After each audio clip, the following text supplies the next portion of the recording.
Hey guys, so today I'm going to be filming part 1 of my MAC series. Basically I'm just going to go through all of the MAC products that I have. I'm going to divide it up kind of like face and then blushes, eyeshadows, things like that, to just kind of give you an overview of the products that I have. I know for me personally, I love watching MAC hauls and MAC overview and MAC starter kit videos because MAC is a huge brand and they have a lot of products that can be really expensive. So before I want to spend the money on a MAC product, I like to watch other people's videos and get their opinions of the products, and sometimes you kind of learn new things about the products or you find something that you never really even knew existed. So I'm going to start today with kind of the most boring stuff. I'm going to do foundations, concealers, powders, and sprays and lotions. So the first one I'm going to start with is the MAC Mineralize All Over Lotion. This is for your face and body. I actually didn't purchase this. It came in a gift bag, I believe, that I got at the MAC warehouse sale. That happens in Toronto, I think twice a year. It's by invitation only. Actually, one of my subscribers, if you watch my old videos and you know this, but one of my subscribers actually sent me 2 passes to go to the MAC warehouse sale. So I got this there. It's a really nice lotion. It has like a really neutral smell, like a clean type smell to it, but honestly, I don't know if they still sell this, but I wouldn't purchase it personally because it's not anything special. I don't think it has anything special in it. I wouldn't put this on my face. It says you can put it on your face and body. I used it just on my body. It was really moisturizing, but it's not anything special. It's not any better than any other lotion on the market. Another product I also got at the warehouse sale was this charged water, which, as you can see, I have hardly made a dent in it. I got this, I think it was $10 to $15. I don't actually remember why I wanted this. They didn't have Fix Plus, but I think someone had told me this was a good product, so I just wanted to try it. I know it retails for a lot more than $15.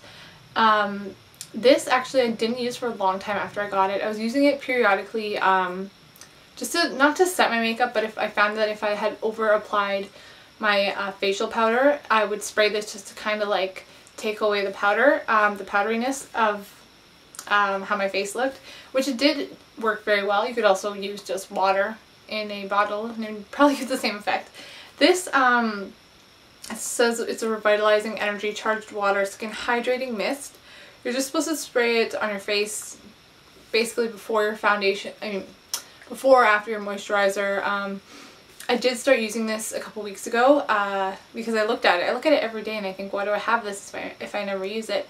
So I've been using it when I get up, just spraying it after I wash my face, spraying it just to kind of get my face some extra moisture. And again, I spray it usually after I'm done my makeup just to give, I guess, more of a dewy look, to get rid of, like I said, the powderiness of my makeup. I don't find my makeup ever gets cakey, but sometimes it looks a bit powdery to me, so I'll just give it a few sprays of this.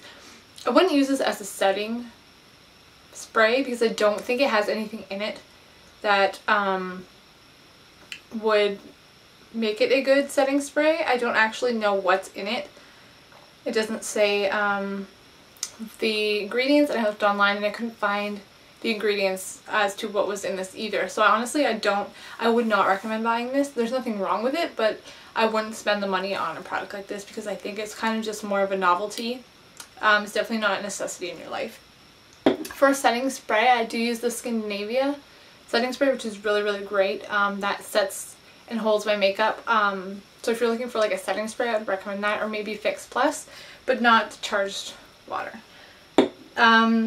Foundations. I've only ever used one MAC foundation, and that's the Studio Fix Fluid Foundation in NW20. This has an SPF of 15.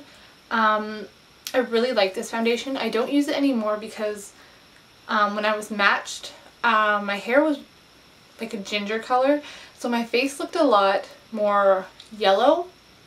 So I don't think this is actually a really good match. I find that this looks really yellow on my skin now. But it was a perfect match when I got it. I really liked it.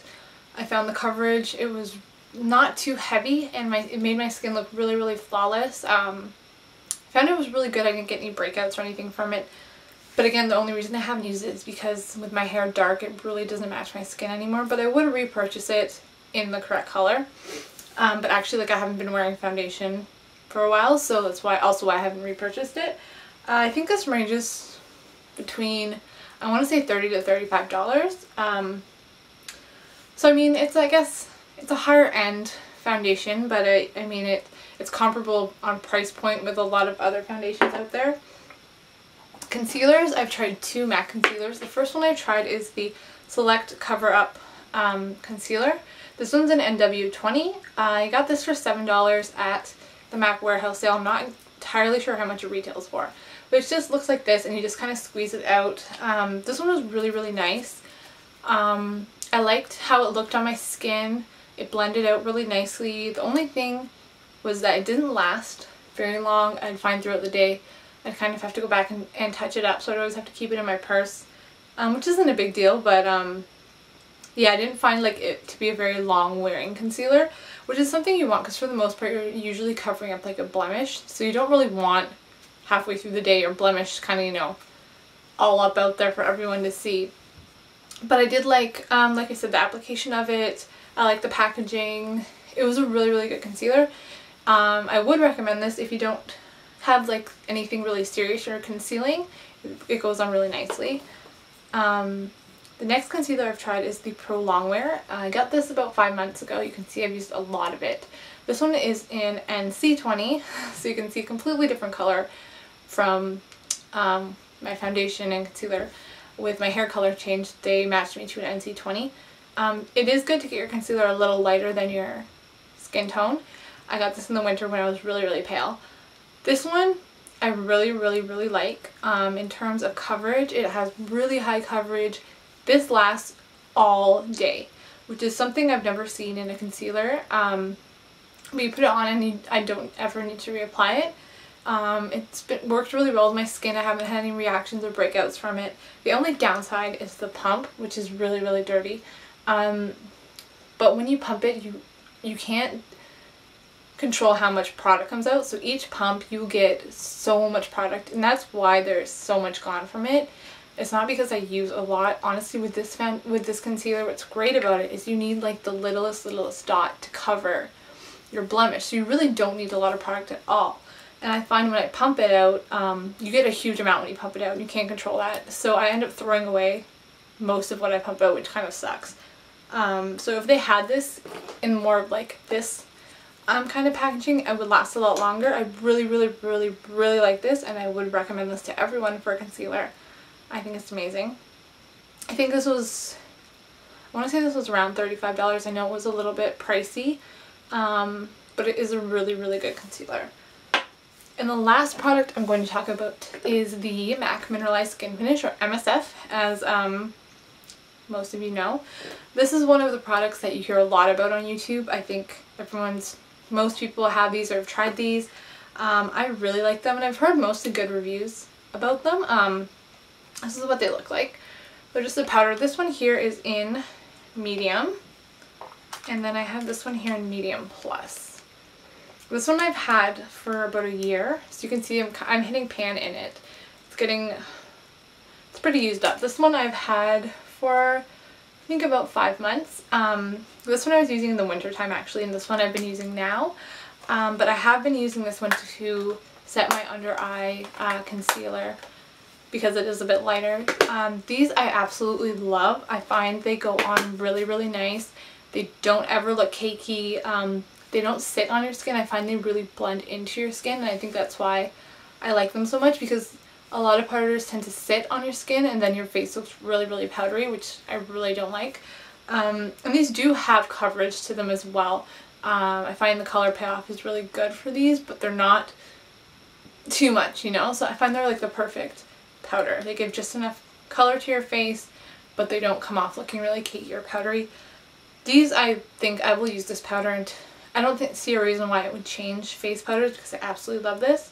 I did want to try the Matte Care Blend powder, but I heard that it was really troublesome. I heard a lot of people were getting breakouts from it and stuff, but yeah, I really love these. I think they're about $35 in Canada, but yeah, so that's basically everything I have to discuss from face lotions and sprays that I have from MAC.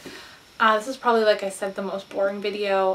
My other MAC products, I have a ton of blushes, I have pigments, lipsticks, lip glosses, eyeshadows, so I think that's going to be a little bit more fun.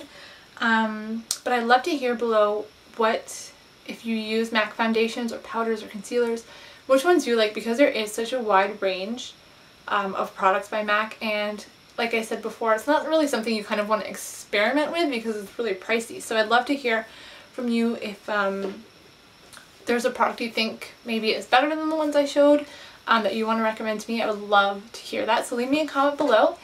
And yeah, let me know if you're liking this series. I'm really excited to film the rest of it. I think it's going to go on for quite some time because my MAC collection's actually a lot bigger than I thought. I don't know if that's a good thing or a bad thing. But yeah, thank you guys so much for watching, and I'll see you in my next video.